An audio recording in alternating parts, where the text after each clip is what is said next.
وارث زمانہ یوسف زہرا امام صاحب العصر علیہ السلام کے ظہور میں تعجیل کے لیے بھی بلند تر صلوات۔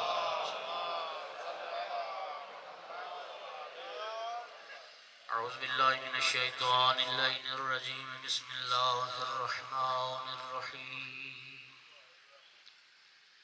الحمدللہ رب العالمین والعاقبۃ للمتقین والجنة للمؤمنین والنار للمنافقین۔ الحمدللہ الذی جعلنا من المتمسکین بولایت علی بن ابی طالب واولاده المعصومین۔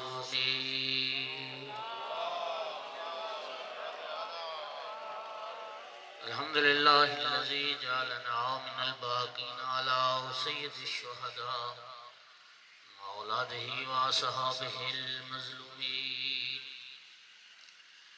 الصلاة والسلام والتحیۃ والاکرام علی رسولہ الکریم شفیع المذنبین آنیس الغریبین رحمت للعالمین، عنی العبد المؤید الرسول المصدق المحمود الاحمد المصطفى الامجد ابا القاسم محمد،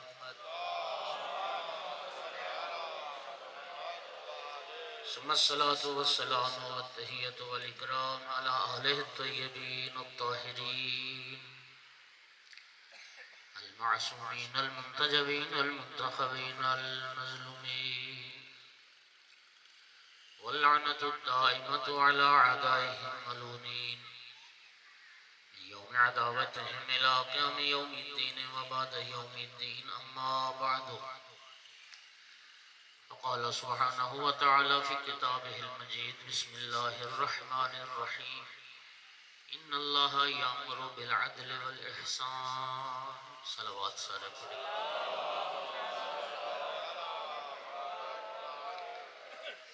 مومنین کرام، ایک چھوٹا سا ٹکڑا آیت مجیدہ کا تلاوت کیا ہے، اور الحمدللہ آپ سب کو یہ یاد بھی ہے، ارشاد رب العزت ہے ان اللہ یامر بالعدل والاحسان۔ تحقیق اللہ تعالیٰ عدل کرنے کا اور احسان کرنے کا حکم دیتا ہے۔ مومنین کرام، مولا علی علیہ السلام کی زندگی اس آیت کی مجسم تفسیر تھی۔ مولا امیر المومنین علیہ السلام مجسمہ عدل بھی تھے اور مجسمہ احسان۔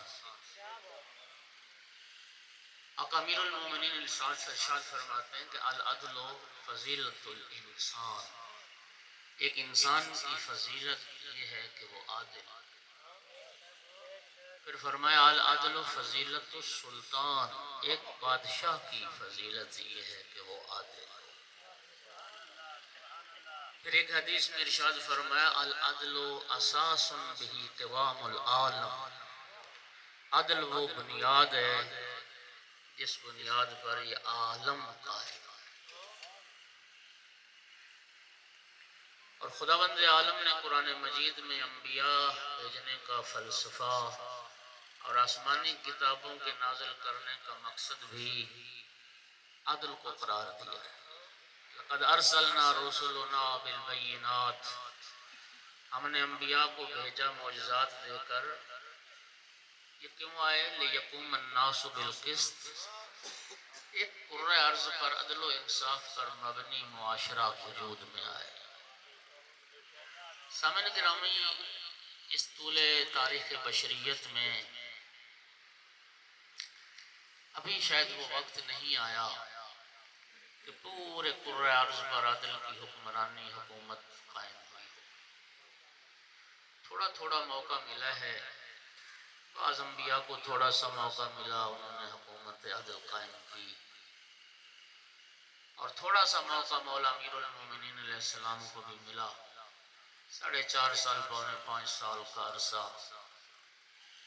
لیکن پورے کرۂ ارض پر عدل کی حکومت اور حکمرانی قائم ہوئی ہو یہ موقع ابھی تک نہیں آیا، اور یہ غرض الہی ضرور پوری ہوگی جب یوسف زہرا کا ظہور ہو۔ اس لیے کہ نبی کریم بھی یہ خبر دے کے گئے اور ہادیان برحق بھی۔ رسول اللہ فرما کے گئے میرا 12واں جانشین اسمہ اسمی و کنیتہ کنیتی و شمائلہ شمائلی، میرا جو 12واں جانشین ہے وہ میرا ہم نام ہے، میرا ہم کنیت ہے، میری صفات خصوصیات کا وہ مالک ہے۔ یملا اللہ بہ الارض قسطا وعدلا کما مولیت ظلم و جورا، اللہ میرے بیٹے مہدی کے صدقے میں اس دنیا کو اس طرح عادل اور انصاف سے پر کر دے گا یہ جس طرح یہ دنیا ظلم و جور سے بھر چکی ہو۔ لیکن سامعین گرامی، اس طول تاریخ بشریت میں مولا علی علیہ السلام کو تھوڑا سا وقت ملا ہے، اور یقین فرمائیے کہ 4.5 سالہ دور حکومت میں آقا امیر المومنین نے دنیا کائنات کو یہ بتایا ہے کہ حکومت عادل کیا ہوتی ہے اور عادل حکمران کیسے ہوتے ہیں۔ سامعین گرامی، وہ اور حکمران تھے جن کا ہدف اور مقصد کشور کشائی یا مال غنیمت تھا۔ مولا امیر المومنین علیہ السلام امام عادل تھے، اور مولا علی علیہ السلام کا ہدف اور مقصد یہ نہیں تھا۔ وہ مقصد کیا تھا؟ وہ ذرا مقصد سنیں۔ ایک صلوات پڑھو ذرا سارے بلند۔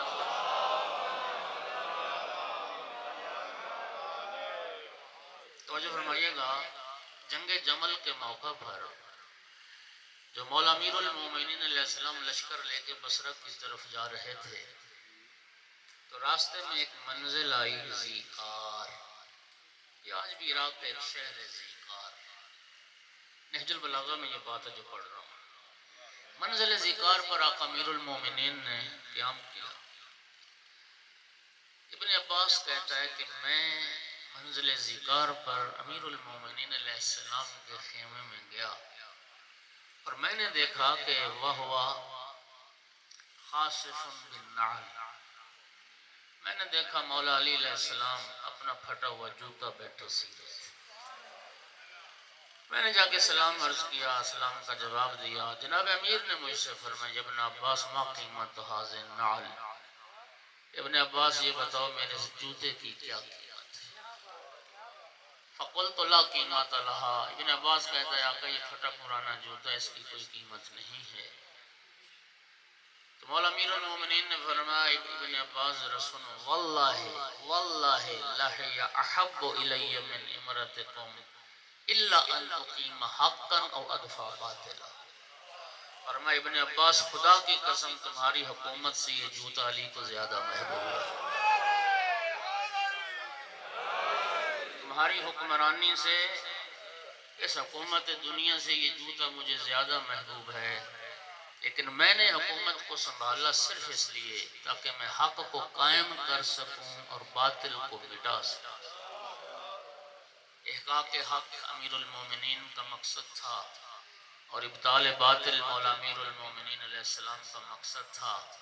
حق کو قائم کرنا اور مظلوموں کو ان کا حق دلانا اور عدل و انصاف کی حکمرانی قائم کرنا، مولا امیر المومنین کا خلافت کو سنبھالنے کا ہدف اور مقصد یہ تھا۔ توجہ فرمائیے گا، جب حاکم کی حیثیت سے پہنچے ہیں نا کوفہ میں، اور وہاں پہلا جو خطبہ مولا امیر المومنین نے ارشاد فرمایا، اور میں کوفہ والو میں تمہارے حاکم کی حیثیت سے کوفہ آیا ہوں، آج دیکھ لو یہ میری چادر ہے، یہ میری تلوار ہے، یہ میرا لباس ہے، یہ میری سواری ہے اور یہ میری زرہ ہے، میں قتل کر دیا جاؤں یا حکومت سے الگ کر دیا جاؤں، اس مال سے زیادہ مال علی کے گھر سے نکلے تو سمجھنا علی نے تمہارے حق میں خیانت کی ہے۔ سامعین گرامی، مولا امیر المومنین علیہ السلام نے نہج البلاغہ میں فرمایا ہے، مولا امیر المومنین یہ جو خلافت چوتھے مرحلے پر ملی ہے نا مولا امیر المومنین کو، یہ تیسرے مرحلے پر بھی مل رہی تھی اگر ایک شرط مولا علی قبول کر لیتے کہ شیخین کی سیرت پر میں عمل کروں گا، اگر یہ شرط قبول کر لیتے تو تیسرے خلیفہ مولا علی ہوتے، لیکن آقا امیر المومنین علیہ السلام نے فرمایا کہ یہ شرط علی کو منظور نہیں ہے، اور کیا منطقی بات تھی مولا امیر المومنین کی، فرمائے شرط کے لگانے کی ضرورت بھی نہیں ہے، میں جب سنت پیغمبر پر عمل کرنے کو تیار ہوں تو رسول اللہ کی سنت اور سیرت کے ہوتے ہوئے شیخین کی سیرت کا کیا معنی؟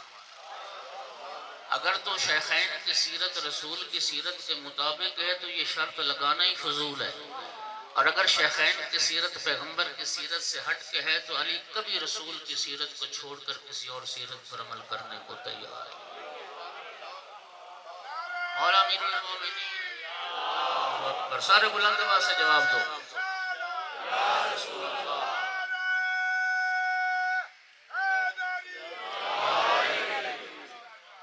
مولا امیر المومنین علیہ السلام نے خلافت کو جو سنبھالا اس کی وجہ بھی بیان کی ہے۔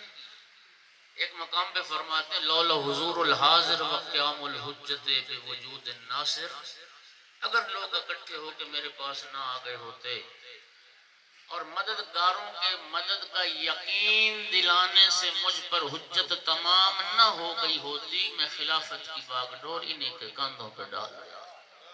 لے جاؤ اپنی حکومت کو، لے جاؤ اپنی خلافت کو جہاں لے جانا چاہتے ہو۔ مددگاروں نے مجھے اپنی مدد اور نصرت کا یقین دلایا اور مجھ پر حجت تمام ہو گئی، اور میں نے اس حکومت کو سنبھال لیا۔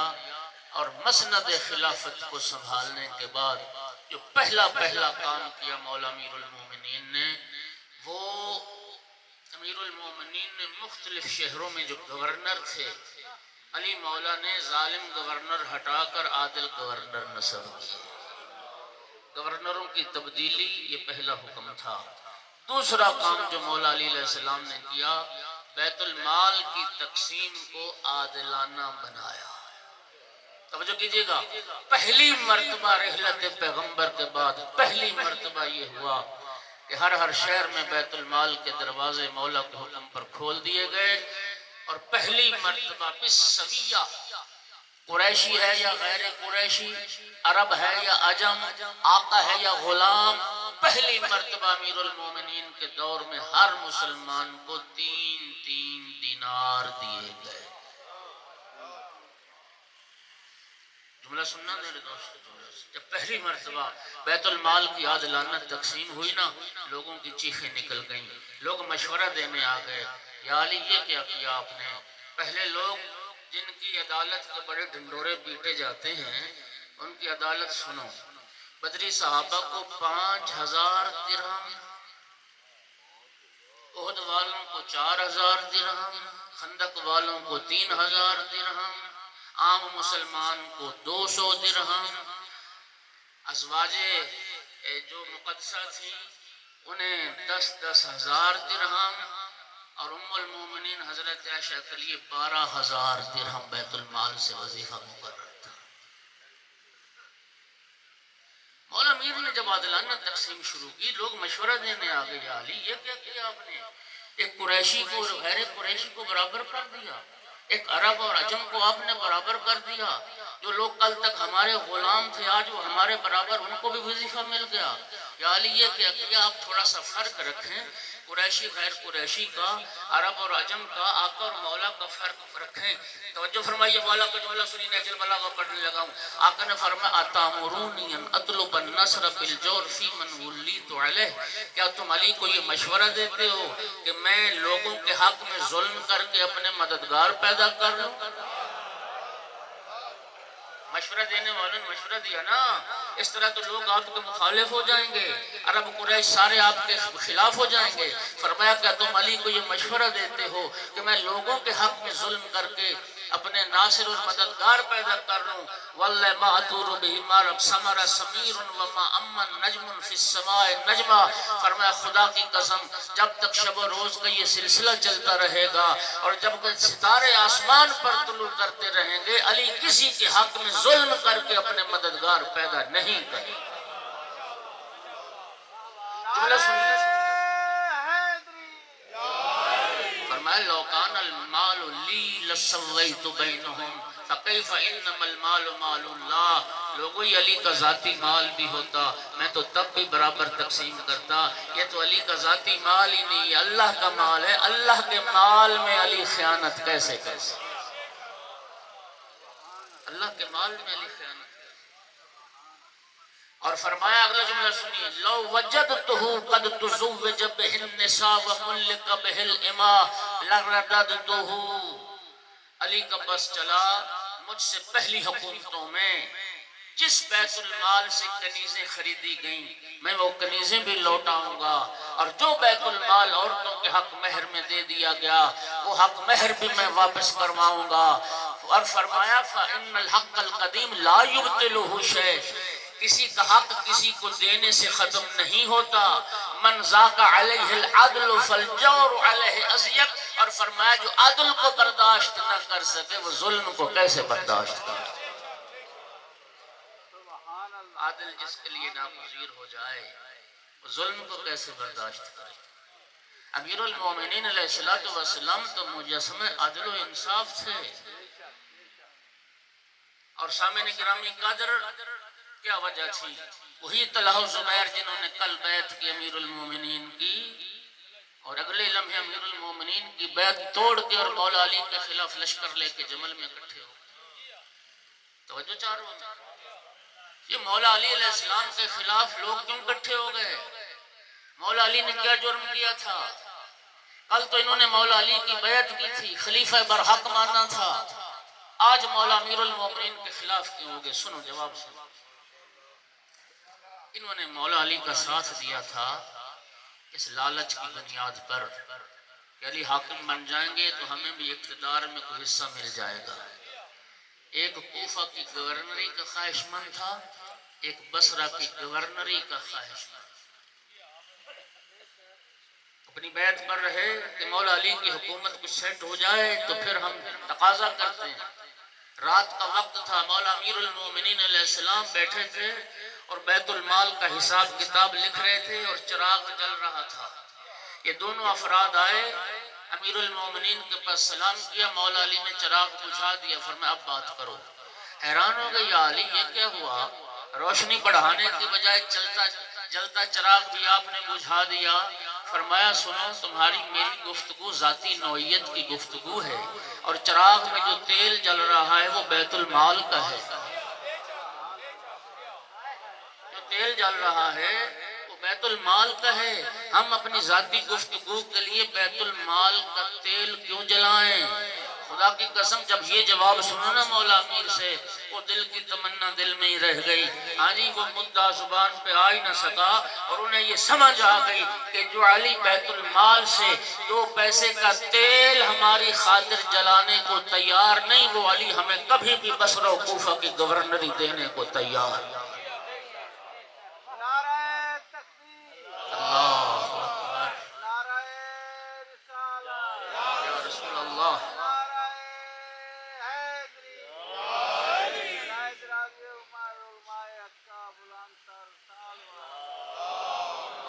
اور یہ وجہ بنی کہ امیر المومنین علیہ السلام کے خلاف ہو گئے، امیر المومنین علیہ السلام کے مخالف ہو گئے، اور مولا علی علیہ السلام کے خلاف لشکر کشی شروع کر دی، اور پھر جمل کا مارکا ہوا. مولا امیر المومنین اللہ اکبر جب جا رہے تھے نا جمل، نہج البلاغہ کی بات ذرا خوبصورت بات سنیے گا. بصرہ کے بحر جب مولا امیر لشکر لے کے پہنچ گئے، طلحہ و زبیر نے قلیب نامی شخص کو بھیجا کہ مولا علی بھی لشکر لے کے آ گئے بصرہ کے باہر، تم جاؤ ذرا مولا علی سے مذاکرات کرو، بات چیت کرو، مولا علی کے ارادے معلوم کرو کہ علی کیا چاہتے ہیں. وہ قلیب نامی شخص ان کا نمائندہ بن کے آیا، مولا امیر المومنین سے بات چیت کی، سوال جواب کیے. وہ کیا سوال جواب ہوئے یہ تو موجود نہیں ہے نہج البلاغہ میں، اس گفتگو کا نتیجہ موجود ہے. اس گفتگو کے بعد قلیب جرمی کہتا ہے مولا آقا میں گواہی دیتا ہوں کہ آپ حق پر ہیں. اس جمل والے واقعے میں آپ کا موقف حق ہے، آپ حق پر ہیں. مولا امیر نے فرمایا اچھا مجھے حق پر سمجھتے تو آپ میری بیعت کر.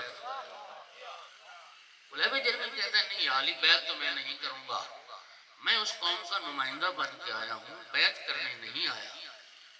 مولا امیر جملہ سمجھ آ جائے گی نا، لطف لے گا ہر بندہ. مولا امیر علیہ السلام نے فرمایا قلیب جرمی یہ بتا اگر تیری جماعت نے تجھے بھیجا ہوتا کہ اے قلیب جرمی جا صحراؤں میں کوئی ایسی جگہ تلاش کر جہاں پہ چشمے ہوں پانی کے، ٹھنڈے میٹھے پانی کے چشمے ہوں، جہاں سبزہ ہو، جہاں ہریالی ہو، اور تو صحراؤں کی خاک چھاننے کے بعد ایک ایسی جگہ تلاش کر لیتا جہاں پر یہ اللہ کی نعمتیں موجود تھیں، پانی کے چشمے بھی تھے، سبزہ بھی تھا، ہریالی بھی تھی، اور پھر تو جا کے اپنی جماعت کو بتاتا لوگو آؤ میرے ساتھ، میں ایک ایسی جگہ تلاش کر آیا ہوں جہاں رب کی ساری نعمتیں موجود ہیں، اور پھر وہ تیری جماعت تیری بات نہ مانتی، تو کیا کرتا؟ اس جماعت نے تجھے بھیجا، تو انہیں بتاتا کہ آؤ میں دیکھ آیا ہوں ایک جگہ جہاں نعمتیں ہیں، جہاں چشمے ہیں، جہاں سبزہ ہے، جہاں ہریالی ہے، اور پھر وہ لوگ تیری بات نہ مانتے، تو کیا کرتا؟ ان کے راستے پر چلتا یا تو اس سبز شاداب مقام کی طرف چلا جاتا؟ عرض کرتا یا علی میں کیوں، میں تو آنکھوں سے دیکھ آیا تھا، میں کبھی ان کی پیروی نہیں کرتا، میں کبھی صحراؤں میں دھکے نہ کھاتا، میں اس سرسبز و شاداب مقام کی طرف چلا جاتا جو میں آنکھوں سے دیکھ آیا تھا، میں ان کو چھوڑ دیتا۔ مولا نے فرمایا اب بیعت کر لی، اور سننا لگانا کر لے، قلیب جرمی نے بیعت کر لی، یعنی مولا نے سمجھایا کہ میری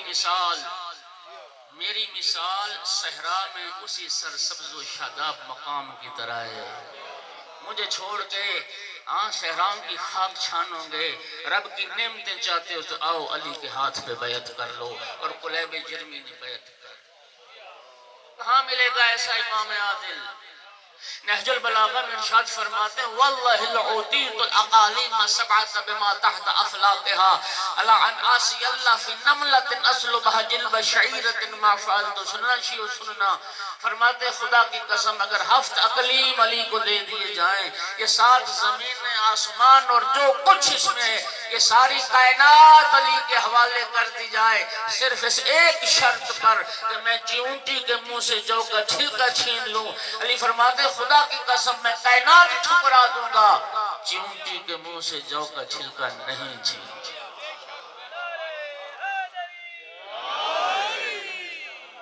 میں اتنا سا ظلم نہیں کروں گا، میں 7 اقلیم ٹھکرا دوں گا۔ اس کے بعد کیا خوبصورت جملہ فرمایا، مال علی و نعیم یفنا و لذت لا تبقى، فنا ہونے والی نعمتوں سے علی کا کیا واسطہ، اور مٹ جانے والی لذتوں سے علی کا کیا۔ اس دنیا کی خاطر علی چیونٹی کے حق میں ظلم کرے۔ آیت اللہ تہرانی لکھتے ہیں ہوسٹن ایک شہر امریکہ کا، کہتے ہیں وہاں میں ایرانی جو میرے میزبان تھے میں ان کے پاس گیا، انہوں نے میری ایک امریکی نوجوان سے ملاقات کروائی جو تازہ مسلمان ہوا اور شیعہ ہوا، 1 سال ہوا اس کو مسلمان ہوئے اور شیعہ ہوا۔ اس سے گفتگو ہوئی، میرے لیے بڑی خوشگوار حیرت کی بات تھی، تو میں نے دوران گفتگو اس سے پوچھا کہ تمہارے مسلمان ہونے کا سبب کیا ہے اور تمہارے شیعہ ہونے کی وجہ کیا ہے؟ وہ کہنے لگا کہ آپ انتظار کریں، پڑوس میں اس کا گھر تھا، گھر گیا اور نہج البلاغہ انگریزی ترجمہ اٹھا لایا۔ اس نے ایک نشانی رکھی ہوئی تھی، وہاں سے کھول کے میرے سامنے رکھا، یہی فرمان جو میں نے پڑھ کے سنایا اسی فرمان پر اس نے نشانی لگائی ہوئی تھی۔ کہتا ہے یہ جو فرمان ہے نا مولا علی علیہ السلام کا، اسی فرمان نے مجھے مسلمان بھی بنایا اور علی کا شیعہ بھی بنایا۔ کہ وہ کیسا حاکم تھا جو کہتا ہے میں کائنات ٹھکرا دوں اور چیونٹی کے منہ سے جو کا چھلکا نہ چھینوں۔ کہتے ہیں اس فرمان نے مجھے مسلمان بھی بنایا اور علی کا شیعہ بھی بنایا، اور رونے لگ گیا اور گریہ کرتے ہوئے امیر المومنین کو یاد کرنے لگ گیا کہ ایسے عادل حکمران، مولا امیر المومنین وہ عادل حکمران تھے جو علی مولا فرماتے تھے سننا اصبحت الامم تخاف ظلم رعاتها واصبحت اخاف ظلم رعیتی۔ مولا علی فرماتے ہیں دنیا میں طریقہ تو یہ رہا ہے، رعیتیں بادشاہوں کے ظلم سے ڈرتی تھیں، میں ایسا حاکم ہوں جو رعیت کے ظلم سے ڈرتا ہے، میں ایسا حاکم ہوں جو اپنی رعیت کے ظلم سے ڈرتا ہے۔ سامنے گرامی قادر سگا بھائی عقیل، سگا بھائی 10 سال بڑا مولا علی سے، کثیر العیال بھی تھے. نہج البلاغہ میں وہ خطبہ بھی موجود ہے. فرماتے میں اولاد عقیل کو دیکھ رہا تھا، فقر اور غربت ان کے چہروں سے عیان ہے. امیر المومنین کے پاس آئے، یا علی بیت المال سے مجھے تھوڑا سا حصہ بڑھا دیں. یہ نہج البلاغہ میں نہیں ہے کہ کیا مانگا، بس مطلقاً حصے کی بات ہے. لیکن تاریخ میں، دوسری تاریخ سے میرے مطالعے میں ہے، صرف 3 کلو اضافی گندم طلب کی تھی. یا علی 3 کلو گندم مجھے اضافی دے دیں. کثیر العیال تھے. آقا امیر المومنین کا جواب سنیے. 3 کلو گندم مانگی، بھائی وقت کا حاکم ہے اور بڑا بھائی 3 کلو اضافی گندم طلب کر رہا ہے. مولا علی علیہ السلام نے لوہا گرم کیا اور لوہا گرم ہو گیا نا، فرمایا عقیل ہاتھ آگے بڑھاؤ. جناب عقیل نابینا ہو گئے تھے آخری عمر میں، اور وہ لوہا عقیل کے ہاتھ کے قریب کیا نا، عقیل کی چیخ نکل گئی. جناب عقیل نے ہاتھ کھینچ لیا. جملے نہج البلاغہ میں سنو. فرمایا سقلت کا سوا کلو یا عقیل، رونے والیاں تجھ پر روئیں میرا بھائی عقیل، ماتم کرنے والیاں تیرا ماتم کریں. اتعین من حدیدت احماها انسانها للعب وتجرنی الى نار ساجرها جبارها لغضب. عقیل بھائی تو اس گرم لوہے کے ٹکڑے سے جی اٹھا، اسے ایک انسان نے گرم کیا تھا اور میں کوئی جلانے کا قصد بھی نہیں رکھتا تھا، اور تو مجھے جہنم کی اس آگ کی طرف دھکیلنا چاہتا ہے جو خدا جبار نے اپنے غضب سے بھڑکائی ہے. اتعین من العزا والا ان من لذا، تو دنیا کی آگ سے چیخے، علی جہنم کے شعلوں سے دامن نہ بچا. عقیل بھئی یہ کیسے ہو سکتا ہے کہ جتنا حق، جتنا حصہ ایک عام مسلمان کو ملتا ہے میں اس سے زیادہ تجھے دے دوں صرف اس لیے کہ آپ میرے بھائی. کہاں لائے گی دنیا علی مولا جیسے عادل حکمران کی نظیر کی ساتھ. اور مومنین کرام ذرا سنیے گا، بس آخری جملہ، نماز کا وقت ہو رہا ہے. جنگ خندق میں عمر بن عبد ود کے مقابلے میں آقا امیر المومنین نکلے نا، رسول اللہ نے فرمایا بارز الایمان کلہ الی الکفر کلہ و الی الشرک کلہ. آج کل ایمان کل کفر کے مقابلے میں جا رہے. خندق پڑھنا مقصود نہیں، آخری جملہ کہہ رہا. امیر المومنین علیہ السلام نے کل کفر کا سر کاٹا. سردار تھا عرب کا، بہت بڑا پہلوان تھا. خدا جانتے آپ تاریخ پڑھیں، اس کا جو لباس جنگ تھا وہ انتہائی قیمتی تھا. زرہ جو تھی نا، زرہ قیمتی ہیرے جواہرات سے مرصع اور مزین، اور اس کے سر پر جو خود تھا انتہائی قیمتی ہیرے جو جواہرات جڑے ہوئے. خدا کی قسم مولا امیر المومنین نے اس کو قتل کیا. صرف تلوار اس کی اٹھائی اور سر اٹھایا، اس کے لباس جنگ کو ہاتھ تک نہیں لگایا، اس کا لباس نہیں لوٹا. وہ سر اور تلوار لے کے رسول اللہ کی خدمت میں آئے اور پیغمبر نے فرمایا علی کی ضرب خندق والے دن کی ثقلین کی بندگی سے افضل ہے. جب عمر بن عبد ود کی بہن کو پتا چلا نا کہ میرا بھائی مارا گیا، سردار تھا، بھائی مارا گیا، بھائی کی لاش پر پہنچی بھائی کو رونے کے لیے. لیکن جب لاش کی حالت دیکھی نا، بھائی کی لاش پہ کھڑے ہو کے کہتی بھائی میں اب تجھے روؤں گی نہیں، تیرا مرثیہ نہیں پڑھوں گی، تیرے قاتل کا قصیدہ پڑھوں گی. بھائی کی لاش پہ کھڑے ہو کے عمر کی بہن نے جملے کہے، کائنات میں نہ دکھا سکو گے کہ کوئی بہن بھائی کی لاش پہ کھڑے ہو کے بھائی کا مرثیہ نہ پڑھے، قاتل کا قصیدہ پڑھے. یہ عمر کی بہن تھی، بھائی کی لاش پہ کھڑے ہو کے کہتی تھی لو کان قاتل عمر غیر قاتل ہی بقیتہ ابدا ما دمت فی البلد ولکن قاتلہ من لا نظیر لہ کان یدعى ابوہ بیضۃ البلد. کہتی ہے بھیا اگر علی کے علاوہ تیرا کوئی اور قاتل ہوتا میں ساری زندگی تجھ کو روتی، لیکن اب میں تجھے روؤں گی نہیں، تیرا قاتل اتنا شریف ہے، تیرا قاتل اتنا کریم ہے، جس نے قتل کیا تجھے لوٹا نہیں ہے، جس نے قتل کیا تیری لاش کی بے حرمتی نہیں کی. اس لیے کہ تیرا قاتل وہ ہے جس کے بابا ابو طالب کو بیضۃ البلد والی بطحا کے لقب سے دنیا یاد کرتی تھی، لیکن میں قربان جاؤں کربلا 11 محرم ایک بہن بھائی کی لاش پر آئی اور لاش کو دیکھ کے کہتی تھی آل داخل حسین، میرا بھائی حسین تو ہے۔ رخ پھر گیا مدینہ کی طرف، نانا کو خطاب کر کے کہتی تھی یا جدہ صلی علیہ ملائکۃ السما، نانا آپ پہ تو آسمان کے فرشتے درود پڑھتے تھے، ھذا حسین بالعراء، نانا یہ آپ کا حسین ہے جو خاک کربلا پر مقطع الاعضاء، جس کے اعضاء قطع کر دیے گئے، مسلوب الامامت والردا، جس کا لباس بھی لوٹ کے لے گئے۔ اور پھر ایک جملہ کہا یا جدہ سریتو کا مقتل و نسل کا ضائع، نانا آپ کی اولاد کو قتل کر دیا گیا، نانا آپ کی نسل کو برباد کر دیا گیا۔ اور پھر ایک جملہ کہا یا جدہ بناتوں کا سبایا، نانا دیکھ تیری بیٹیوں کو قیدی بنا لیا۔ اللہ اللہ